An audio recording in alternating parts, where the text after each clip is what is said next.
Hello guys, Batkulla বাজারে চলে আসলাম ফল মার্কেটে। তোমরা দেখতেই পাচ্ছ।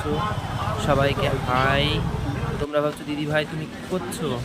আমি পুজোর বাজার করছি, বিপত্তারিণী মায়ের ব্রত রেখেছি, সেই ব্রতর বাজার করছি। মায়ের ব্রতর বাজার সমস্ত কিছু কেনাকাটা করা কমপ্লিট।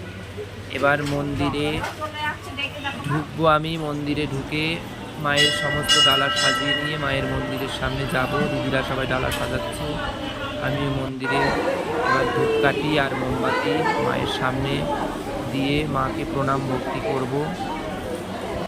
দিয়ে পাশে মহাদেবের বিগ্রহ আছে, মহাদেবকেও তো দেওয়া উচিত, মাকে দিলে তো হয় না, মহাদেবকেও স্নান করাতে হবে।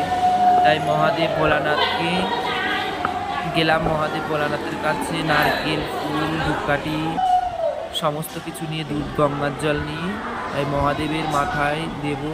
সমস্ত দিদিরা তারাও দিচ্ছে, আমিও দেব। তাই মহাদেবের মাথায় আগে বেলপাতা, ফুল সমস্ত কিছু দিয়ে দিলাম। তারপরে দেখো কি সুন্দর মহাদেবকে সবাই স্নান করাচ্ছে, ফুল পাতা দিচ্ছে, আমিও তাই দুধ আর গঙ্গার জল মহাদেবকে দিয়ে দিলাম, তাকে স্নান করিয়ে দিলাম সুন্দর করে। আরও সব দিদিরা সবাই দিচ্ছে, আমিও দিলাম। মহাদেবের পাশে